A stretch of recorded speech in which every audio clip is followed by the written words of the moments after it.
তোমার ছোট ভাইয়ের স্বভাব চরিত্র কিন্তু একটুও ভালো না। যখন তখন আমার গা ঘেঁষে কথা বলে। আজ কাপড় বদলাচ্ছিলাম, আচমকাই ও রুমে এসে আমাকে নগ্ন অবস্থায় দেখে যখন আমি চিৎকার মেরে উঠি, তখন সে আমার রুম ত্যাগ করতে বাধ্য হয়। রোদেলার কান্না মিশ্রিত কণ্ঠে কথাগুলো শুনে আকাশ ভেঙে যেন আমার মাথার উপর পড়ল। নাইনে পড়ুয়া একটা বাচ্চা ছেলে তার চরিত্রের এতটা অবনতি, যা সত্যি অবিশ্বাস্যযোগ্য। যে ভাইটাকে এত শাসনের মাঝে রাখে, সে এই জঘন্য অপরাধ কেমনে করতে পারে, তাও আবার ওর আপন ভাবির সাথে। ওকে তো আজ উচিত শিক্ষা দিয়েই ছাড়বো। আমার অগোচরে এত বড় বেয়াদব হয়েছে, অথচ আমি কিছুই টের পাইনি। রোদেলা যদি না বলতো তাহলে তো আরও বড় কোনো অঘটন ঘটিয়ে ফেলতে পারতো। তার আগেই রাকিবকে কঠিন শাসনে ঠিক করতে হবে। আনমনে ভেবে রোদেলার উদ্দেশ্যে বললাম, রোদেলা, তুমি যা বলছো সব ঠিক তো? রোদেলা আমার কথায় মাথা নাড়িয়ে হ্যাঁ সূচক জবাব দেয়। ব্যাস, নিজের রাগটা আর কন্ট্রোল করতে পারলাম না। রুম থেকে বের হয়ে রাকিবের রুমে গিয়ে লক্ষ্য করলাম, টেবিলে বসে খাতায় কি যেন লিখছে। আচমকা রাগান্বিত হয়ে উচ্চ গলায় রাকিবের উদ্দেশ্যে বলে উঠি, তোর নামে এগুলা কি শুনছি রাকিব? হঠাৎ আমার আগমন দেখে ভয়ে থতমতো খেয়ে বলে ওঠে, ভাইয়া, কি ব্যাপার, তুমি রাগান্বিত অবস্থায় আমার রুমে কি হয়েছে? রাকিবের এ কথা শেষ করার মাত্রই ঠাস ঠাস করে দুগালে থাপ্পড় মেরে ও নিজেকে শান্ত রাখতে পারেনি। কাঁচা বেত দিয়ে হাতে যা কুলিয়েছে তাই পিটিয়েছে। রাগের ঘোরে মারের আঘাত এগুলো যে এতই তীব্র ছিল যে রাকিবের হাত পিটে ফেটে রক্ত ঝরছিল। আমি যেন ভুলেই গেছিলাম ও আমার এতিম ছোট ভাই। রাকিবের শরীরে রক্ত ঝরতে দেখে রোদেলা আমাকে আটকে নেয়। রাগের মাথায় বলে উঠি, আজ থেকে এই বেয়াদবটার খাওয়া দাওয়া একেবারে বন্ধ। ওর পেছনে টাকা পয়সা না ঢেলে যদি রাস্তার কোনো ছেলেকে বড় করতাম, সে হয়তো এতটা বেয়াদব হতো না। এই রোদেলা, ওকে এই বাড়ি থেকে বের হয়ে যেতে বলো। ওর চেহারাটা যেন এ বাসায় না দেখি। এ বলে নিজের রুমে চলে আসি। কিছুক্ষণ পর রোদেলা আমার পাশে বসে ইমোশনাল হয়ে বলে ওঠে, তোমার ছোট ভাইটাকে এভাবে মারতে পারলে? ছোট মানুষ ছিল, এক থাপ্পড় মারলেই ওর প্রাপ্য শাসন হয়ে যেত, তা না করে পুরো শরীরে রক্ত ঝরিয়ে ফেললে। রোদেলার প্রশ্নতে নিশ্চুপ ছিলাম, তখনও রাগের ঘোঁটা কাটেনি। কিছুক্ষণ পর রাগটা যখন কমে গেল, তখন বুঝতে পারলাম যে কাজটা মোটেও ঠিক করিনি। রুম থেকে বের হয়ে জানালায় উকি দিতেই লক্ষ্য করলাম সে অভিরাম কান্না করছে আর চোখের জল হাত মুছে নিচ্ছে। দৃশ্যটি দেখে আমার নিজে ওই খারাপ লাগা কাজ করছে। এতিম ভাইটারে এভাবে আঘাত করে মোটেও ঠিক হয়নি। এতিম এই জন্যই বলছি, আমি যখন ইন্টার দ্বিতীয় বর্ষে পড়তাম, মা তখন না ফেরার দেশে চলে যান। রাকিবের বয়স 2 থেকে 3 বছর হবে আর কি। মার মৃত্যুর পর বাবাও বেশি দিন আমাদের মাঝে থাকতে পারেনি। 2 বছর পর বাবাও মার মতো আমাদেরকে এতিম বানিয়ে চলে যায়।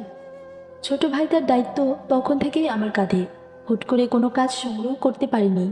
পরিশেষে টিউশনি করিয়ে আমার আর রাকিবের পড়াশোনা কন্টিনিউ করেছি। এভাবে অনার্স পাশ করি, তবে বেকার বেশি দিন থাকতে হয়নি। আল্লাহ রহমতে চাকরিও পেয়েছি। প্রতিষ্ঠিত হওয়ার পর রোদেলাকে বিয়ে করে সংসার জীবনে নিজেকে জড়িয়ে নেই। এই ছিল অতীত জীবন সংগ্রামের কিছু গল্প। চলুন এবার বর্তমানে ফিরে যাক। রাকিব কান্না করছে আর কেটে যাওয়ার ক্ষতস্থানে হাত বুলিয়ে নিচ্ছে। আড়াল থেকে ছোট ভাইয়ের কান্নাকাটির দৃশ্য দেখে নিজেই বেশি খারাপ লাগতে শুরু করলো। রাগ মাত্রই খারাপ একটা ব্যাপার। যখন মাথায় রাগে শিহরণ জাগবে, তখন শুধু তাকে আঘাত করতেই ইচ্ছা করবে। আর রাগ যখন কমে যাবে, তখন আনমনে অনুশোচনা মায়া কাজ করবে। সে অনুভূতি এখন আমার হচ্ছে। অনুতপ্ত হয়ে বাড়ি থেকে বের হয়ে গেলাম। বাইরে সারাদিন পার করে রাতে বাড়িতে ফিরলাম। রোদেলাকে জিজ্ঞেস করলাম, রাকিব কেমন আছে? রোদেলা আমার কথা শুনে মুখ বাঁকিয়ে বলে ওঠে, আসছে ভাইয়ের দরদ দেখাতে। যখন পশুর মতো তাকে আঘাত করলো, তখন একটুও দরদ উঠল না। এখন এসে বলছে কেমন আছে। রোদেলার কথা শুনে বুঝতে পারলাম রাকিবকে এভাবে আঘাতটা সমর্থন করেনি, উল্টো তার পক্ষে হয়ে আমাকে কথা শোনাচ্ছে। আনমনে ভেবে বললাম, রাকিবকে কিছু খেতে দিয়েছিলে? হ্যাঁ, খাবার নিয়ে ওর রুমে গিয়েছিলাম। খাবারের কথা বলা মাত্রই সমস্ত খাবার ফ্লোরে ছুঁড়ে ফেলে দিয়েছে। নিশ্চুপ। এভাবে রাতটা কেটে গেল। সকালে ঘুম থেকে উঠে রেডি হয়ে অফিসে যাচ্ছি। প্রতিদিনই প্রায় রাকিব আমার কাছ থেকে হাত খরচ টাকা নেয়, কিন্তু আজ আর আসলো না। বুঝতে পারলাম কালকের ঘটনার জন্য আমার উপর ভীষণ ক্ষেপে আছে। রোদেলার হাতে রাকিবের পকেট খরচ দিয়ে অফিসে চলে আসি। 2টা দিন কেটে যাওয়ার পরেও ছোট ভাইটা কোনো প্রকার কথাবার্তা বলল না। আগে তো অফিসে আসার সময় হাত খরচে টাকা নিত, স্কুলে কেমন পড়াশোনা চলছে তা নিয়ে গল্প সল্প করত, কিন্তু এই 2 দিনে একদম ভিন্ন হয়েছে। বাড়িতেও কেমন জানি থমথম নীরবতা বিরাজ করছে। যে ছোট ভাইয়ের জ্বালায় বাড়িতে একটুও রোদেলার সঙ্গে গল্প সল্প করতে পারতাম না। সব সময় ফাজলামো দুষ্টুমি করে আমাদেরকে হাসাতো, সে হঠাৎ মুখ ফিরিয়ে নেওয়া সত্যি খুব মন খারাপ হওয়ারই বিষয়। এখন টেবিলে খেতে বসে রাকিবকে ডাকলে বলেও খেতে আসে না। রোদেলাকে দিয়ে যদি হাত খরচ পাঠিয়েতাম তখন টাকাও ফিরিয়ে দিত। বিষয়টা আমার কাছে অনেকটা খারাপ লাগতো। রাতে আনমনে ভেবে নিলাম সকালে ঘুম থেকে উঠে আগে ছোট ভাইটার রাগ ভাঙাবো, তারপর অফিসে যাব। এভাবে ঘুমিয়ে পড়ি। সকালে ঘুম থেকে উঠে প্রথমে রাকিবের রুমে গিয়ে উকি দিতেই লক্ষ্য করলাম দরজা খোলা। দেখে ভিতরে প্রবেশ করলাম। রাকিব রুমে নেই। সাত সকালে আবার কোথায় গেল? নিশ্চয়ই রাস্তায় হাঁটতে গেছে মনে হয়। আনমনে ভেবে চলে আসতে যাব, হঠাৎ টেবিলের উপর একটা চিঠি রাখা দেখে আগ্রহ সহিত চিঠিটা হাতে নিয়ে পড়তে লাগলাম। প্রিয় ভাইয়া, আজ একটা কথা বলতে খুব কষ্ট হচ্ছে যে আমি তোমার আপন ভাই নাকি রাস্তার কোনো ছেলে তা আমি জানি না। ছোট থেকেই তোমার কোলে পিঠে বড় হয়েছি। ভেবেছি বাবা মা না থাকলে কি হবে, আমার তো বাবার মার মতো ভালোবাসার একজন ভাইয়া আছে, এতেই অনেক। কিন্তু গতকাল যখন আমার কোনো কথা না শুনে মারতে শুরু করলে তখন বুঝতে পারলাম তুমি আমার আপন ভাই না। আপন ভাই হলে কেউ কখনো তার আপন ছোট ভাইকে এতটা মারধর করতে পারে না। যাই হোক, ছোট থেকে যেহেতু আমার সব ভরণ পোষণের দায়িত্ব নিজের কাঁধে নিয়েছ, সেদিক থেকে আমাকে মারতে মারতে মেরে ফেললেও কোনো আপত্তি ছিল না।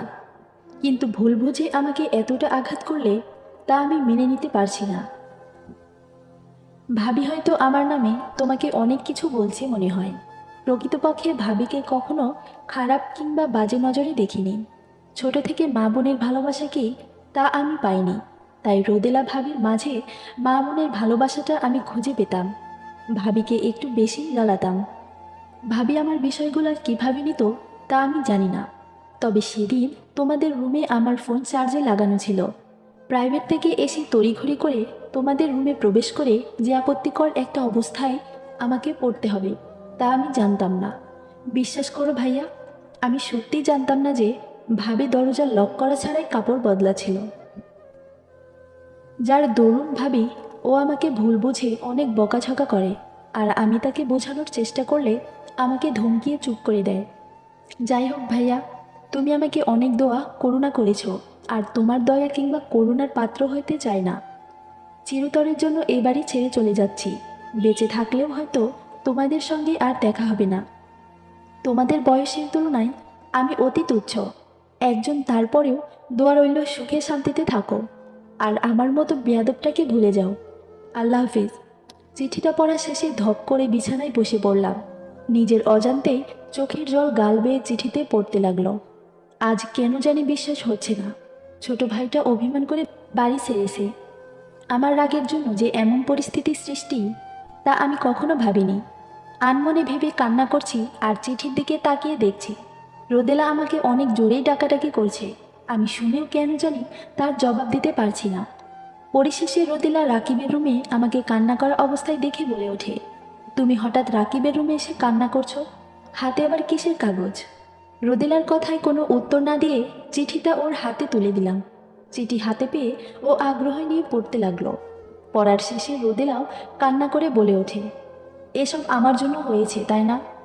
রাকিব আমাকে মা ভাবতো, আর আমি ওকে, ছি, এখন নিজের প্রতি নিজের ঘৃণা হচ্ছে। কেন যে তোমাকে ওসব কথা বলতে গেলাম?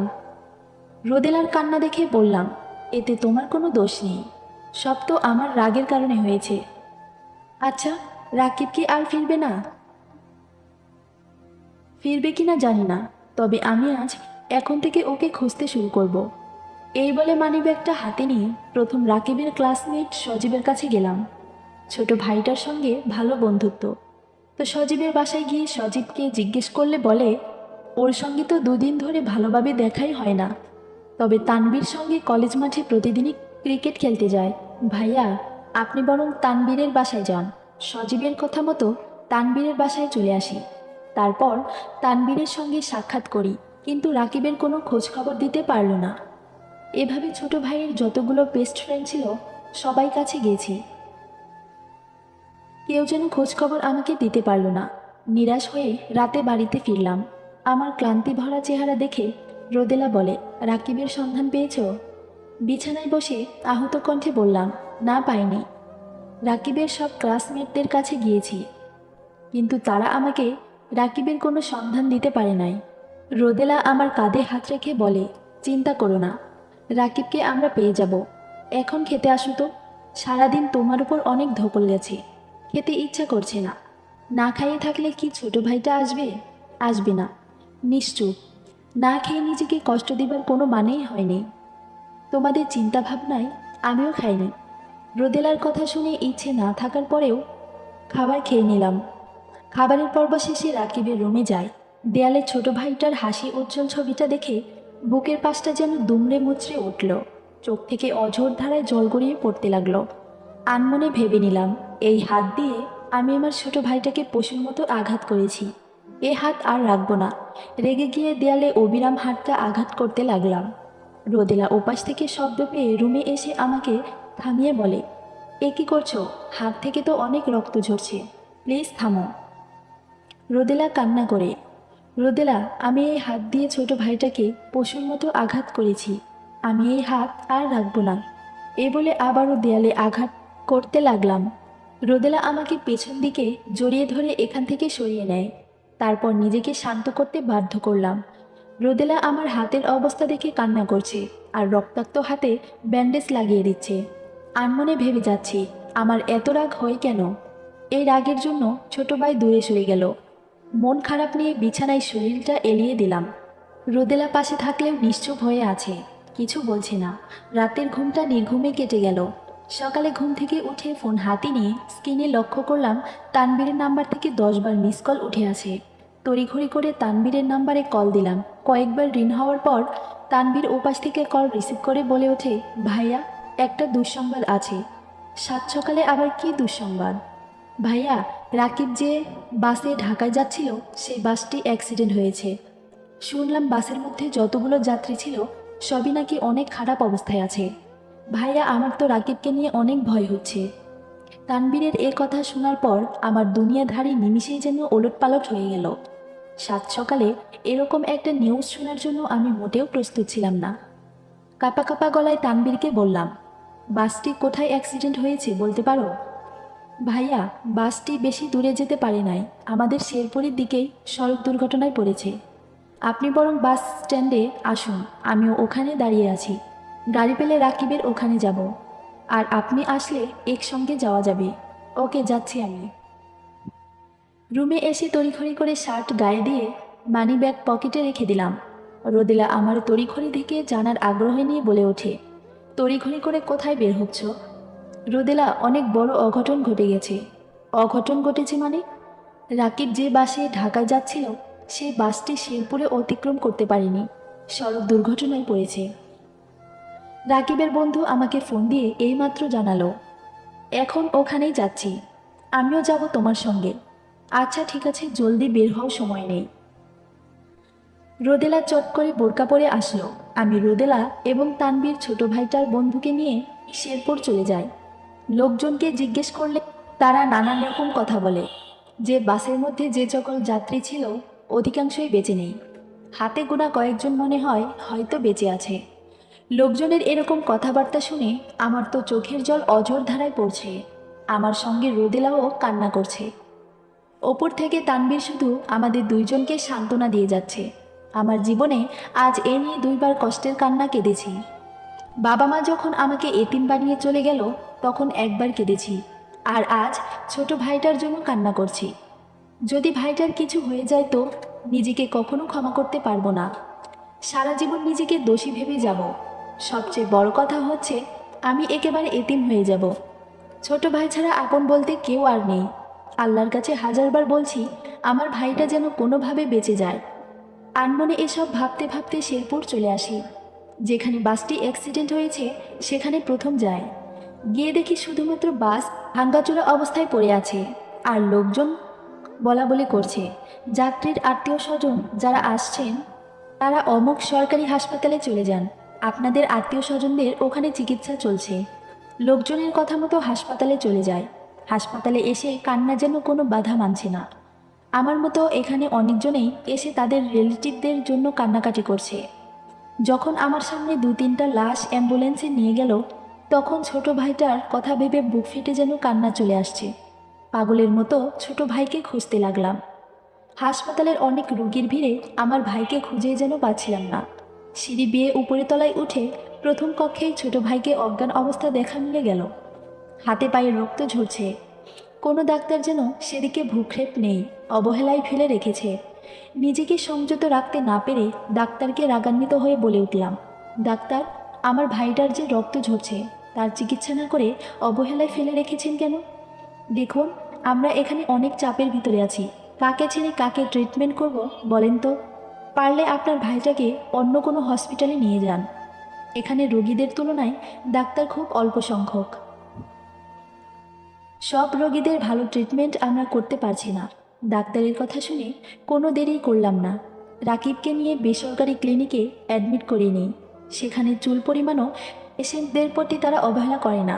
পারলে তাদের সর্বোচ্চ দিয়ে চিকিৎসা করে থাকে। ডাক্তার বলল, আপনার ভাইয়ের ডান পা ভেঙেছে এবং 2 হাতে বেশ আঘাত পেয়েছে।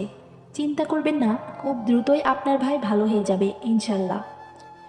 ডাক্তার কথা শুনে নিজের মাথায় হাত রেখে ধপ করে বেঞ্চে বসে পড়লাম। আমার কাঁধে হঠাৎ কারো হাতের স্পর্শ পেয়ে মাথা উপরে তুলে তাকাতেই রোদেলা ছলছল দৃষ্টিতে তাকিয়ে বলে, প্লিজ এভাবে ভেঙে পড়ো না, রাকিব ভালো হয়ে যাবে, আল্লাহর উপর ভরসা রাখো।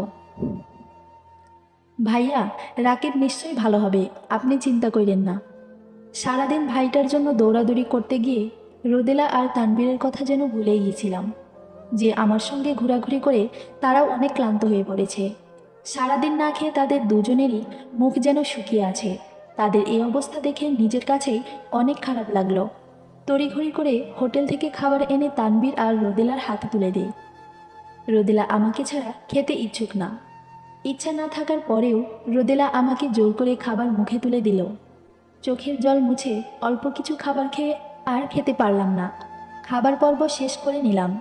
তানবীরের উদ্দেশ্য বললাম, তানবীর, কাল তোমাকে এত করে বললাম রাকিব কোথায় আছে, তার সন্ধান কি জানো? সব জেনেও আমাকে তখন মিথ্যা বলেছ কেন? সরি ভাইয়া, রাকিব আমাকে নিষেধ করেছিল, এর জন্য সবটা জেনেও মিথ্যা বলছি। থাক না এসব কথা, যা হবার তা তো হয়েইছে। রোদেলার কথা শুনে নিশ্চুপ হয়ে গেলাম। ওদেরকে এসব দোষ দিয়ে কি হবে? সব তো আমার রাগের কারণেই হয়েছে। ছোট ভাইয়ের ওপর যদি রাগ না দেখাতাম তাহলে এত কিছু আর হতো না। সারাদিন এভাবেই কেটে গেল। সন্ধ্যার আগেই রাকিবের জ্ঞান ফিরল। চোখ মেলে আমাদেরকে দেখে রাগান্বিত হয়ে বলে উঠল, আল্লাহ তাআলা কেন যে আমাকে বাঁচিয়ে রাখলো, মরলে তো খুশি হতাম। এই এতিমময় জীবনে বেঁচে থাকার চেয়ে সড়ক দুর্ঘটনায় মৃত্যুই ভালো ছিল। ছোট ভাইয়ের কথা শুনে বুঝতে পারলাম বড্ড ক্ষেপে আছে। তারপরও বললাম, রাকিব, কি বলছিস এগুলা? হ্যাঁ, আমি তো। বাকি কথাগুলো উচ্চারণ করার আগেই রাকিব রাগান্বিত হয়ে বলে, খবরদার, কেউ আমার সঙ্গে কথা বলতে আসবে না, আমার কেউ নেই। রাকিবের এ কথা শুনে রোদেলা আমাকে ইশারা দিয়ে কথা বলতে নিষেধ করলো। বুঝতে পারলাম এখন কথা বললে ছোট রাগের ঘরের কিছু একটা ফেলতে পারে, তার থেকে চুপ থাকাই ভালো। 2টা দিন হসপিটালে থাকার পর রাকিবকে বাড়িতে নিয়ে যায়। রাকিবের আমাদের প্রতি রাগ অভিমান থাকায় রোদেলা আর আমার সঙ্গে কথা বলে না, মুখ ফিরিয়ে থাকে। যে ভাই একসময় ফাজলামো দুষ্টুমিতে সেরা ছিল, সে হঠাৎ করে নিশ্চুপ হয়ে যাওয়ায় খুব খারাপ লাগতে শুরু করছিল তখন। একদিন তো রোদেলা আমাকে বলেই ফেলল, তোমার ভাই আগের মতো আমার সঙ্গে কথা বলে না, কেমন জানি মুখ ফিরিয়ে থাকে। এমনকি তার শরীর স্বাস্থ্যের কথা জিজ্ঞেস করলেও নিশ্চুপ হয়ে থাকে। ও আমার সঙ্গে কি আর কথা বলবে না? রোদেলার কথা শুনে দীর্ঘশ্বাস ফেলে বলি, ছোট মানুষ অভিমান হয়তো বেশি, তাই আমাদের প্রতি মুখ ফিরিয়ে আছে। অভিমান কেটে গেলে নিশ্চয়ই সে আগের মতো হয়ে যাবে, চিন্তা করো না। তাই যেন হয়। এভাবেই কিছুদিন কেটে গেল। এর মধ্যে রোদেলা রাকিবের সমস্ত সেবা যত্নে নিজেকে নিয়োজিত রাখল। তবুও রোদেলার সঙ্গে কথা বলে না। 3 থেকে 4 মাস যাওয়ার পর সে সুস্থ স্বাভাবিক হয়ে উঠল ঠিকই, কিন্তু আগের হাসি উজ্জ্বল রাকিব নেই, বরং গম্ভীর টাইপে। সব সময় কেমন জানি নীরব হয়ে থাকে। খেতে বসলেও খাবার নিয়ে রুমে চলে যায়। আমাদের সঙ্গে এক টেবিলে বসে খায় না, কারো সঙ্গে কথা বলে না, পাশ কাটিয়ে চলে। আগে রোজই নিজের হাত খরচ টাকা নিত, এখন সে টাকাও নেয় না।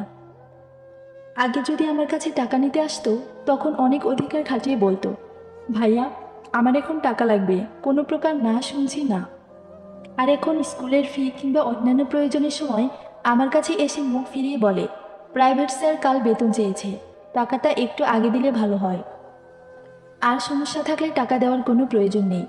ছোট ভাইটার এত পরিবর্তন দেখে শুধু অবাকই হতাম, কিছু বলার থাকতো না। বাড়িতে থাকি মাত্র 3 জন, এর মধ্যে একজন মুখ ফিরিয়ে থাকলে বাকি 2 জনের কেমন খারাপ লাগে তা নিশ্চয়ই বুঝতেই পারছেন। চলুন এবার বর্তমানে ফিরে যাক। শুক্রবার দিনে সাধারণত বাড়িতে সময় কাটাই, তো সোফায় বসে রোদেলার সঙ্গে গল্প সল্প করছিলাম। হঠাৎ রাকিব আমাদেরকে পাশ কাটিয়ে চলে যেতে লাগলো। দরজা পার হবার আগে ডেকে উঠি, রাকিব কই যাস?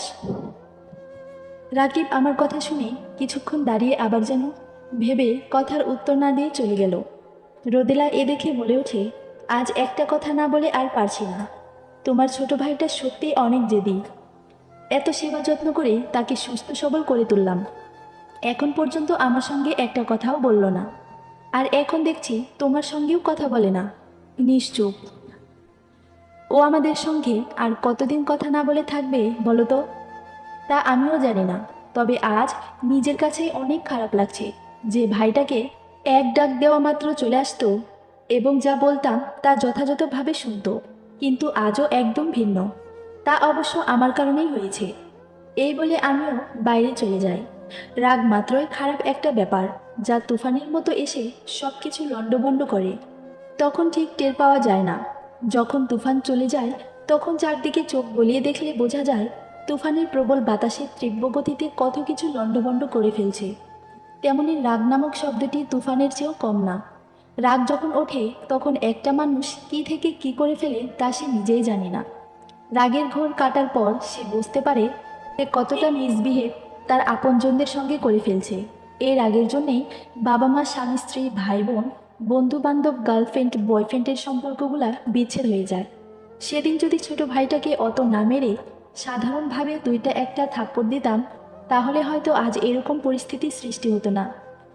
রাতে বিছানায় গা এলিয়ে আনমনে এসব ভেবে যাচ্ছি, হঠাৎ রোদেলা আমার বুকে মুখে গুজে বলে ওঠে, কখন থেকে ভাবছো একা একাই? হঠাৎ রোদেলার কণ্ঠস্বর শুনে ভাবনার বিচ্ছেদ ঘটিয়ে বলি, রাগের কারণে সম্পর্কগুলো অতি সহজে ভেঙে যায় তাই না? সেদিন যদি ছোটকে রাগের ঘোরে না মারতাম তাহলে হয়তো আগের মতো আজও আমাদের সঙ্গে হাসি খেলে কথা বলতো তাই না? এখন তো আমাকেও সহ্য করতে পারে না, কেমন জানি সবসময় রাগে লুক নিয়ে থাকে। আগে ওই চেহারায় হাসি উজ্জ্বল একটা ভাব ছিল, কিন্তু বর্তমানে এখন তা নেই। তাছাড়া রাকিব কি শুধু তোমার একার ভাই নাকি? ওকে তো আমার নিজের ছোট ভাই মনে করে আদর যত্ন করি, তারপরও ও আমাকে এখন দেখতে পারে না। রোদেলার অভিযোগ শুনে বললাম, এসব কিছুই আমার কারণে হয়েছে। আচ্ছা, তারপরও ছোট রাগটা কিভাবে ভাঙানো যায় বলো তো? রোদেলা কিছুক্ষণ ভেবে বলে, রাকিবকে ভালো কিছু একটা গিফট করলে হয়তো ওর রাগ ভাঙতে পারে। এই যেমন ফোন অথবা ল্যাপটপ। ফোন তো ওর আছেই, তবে এই সময় ল্যাপটপ গিফট করলে কেমন হয়? আমার মন বলছে ল্যাপটপ গিফট করলেই ও আর রাগ অভিমান করে থাকতে পারবে না। তুমি বরং কালকেই ল্যাপটপ কিনে নাও। রোদেলার সঙ্গে বুদ্ধি পরামর্শ করে পরিশেষে ল্যাপটপ কেনার সিদ্ধান্তই উপনীত হলাম। হাতে টাকা থাকায় কিনতে বেশি দেরি করলাম না। 2 দিন পর অফিস শেষে রাতে ল্যাপটপ কিনে বাড়িতে এসে রোদেলাকে জিজ্ঞেস করলাম, রাকিব কই? রোদেলা আমার হাতে ল্যাপটপ দেখে খুশি হয়ে বলে, ওর রুমে আছে। তারপর রোদেলাকে নিয়ে রাকিবের রুমে গিয়ে লক্ষ্য করি শুয়ে আছে। আমাদেরকে দেখে কম্বল মুড়িয়ে চোখ মুখ ঢেকে ফেলল। ছোট ভাইটার অভিমান দেখে আনমনে হেসে ফেললাম এবং কম্বলটা ওর গায়ে থেকে সরিয়ে বলে উঠলাম, রাকিব দেখো তো এটা কি? তো এটা দিয়ে আমি কি করব? আরে কি করবি মানে? এটা তোর জন্য, নে ধর। আমার এসব চাই না। যখন নিজে রোজগার করতে শিখবো তখন আমার নিজের টাকায় কিনবো। লাগবে না আমার ল্যাপটপ, নিয়ে যাও। রাকিব, শুধু শুধু রাগ করছো কেন বলো তো? তোমার ভাইয়া তো অনেক খুশি মনে গিফট করছে, আর তুমি ল্যাপটপটা ফিরিয়ে দিয়ে তোমার ভাইয়ার মন খারাপ করে দিচ্ছ। নিশ্চুপ। সেদিন তোমাকে আঘাত করে ও নিজেও অনেক কান্নাকাটি করেছে। আজ তোমার রাগ ভাঙানোর জন্য ল্যাপটপ গিফট করছে। এখন যদি গিফটটা না গ্রহণ করো তো তোমার ভাইয়া অনেক মন খারাপ করবে। এখন তুমি কি চাও তোমার ভাইয়া মন খারাপ কিংবা কষ্ট পেয়ে ল্যাপটপটা ফেরত নিয়ে যাক?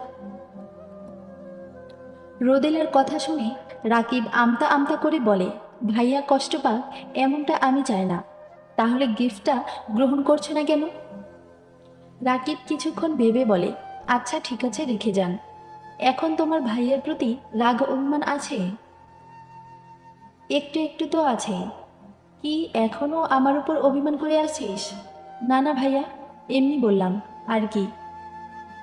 ছোট ভাইয়ের মুখে হাসি রেখা দেখে বুঝতে পারলাম তার রাগ অভিমান সব জল হয়েছে। আজ আমিও খুব খুশি ছোট ভাইটার হাসি উজ্জ্বল চেহারা দেখে। এতদিন এতিম ভাইটার অভিমানে আমার অনেক খারাপ লাগতো, কোনো কিছুতে ভালো লাগতো না। আজ সেই খারাপ লাগা নেই। মনে কেমন জানি এক অদ্ভুত প্রশান্তি কাজ করছে। সমাপ্ত।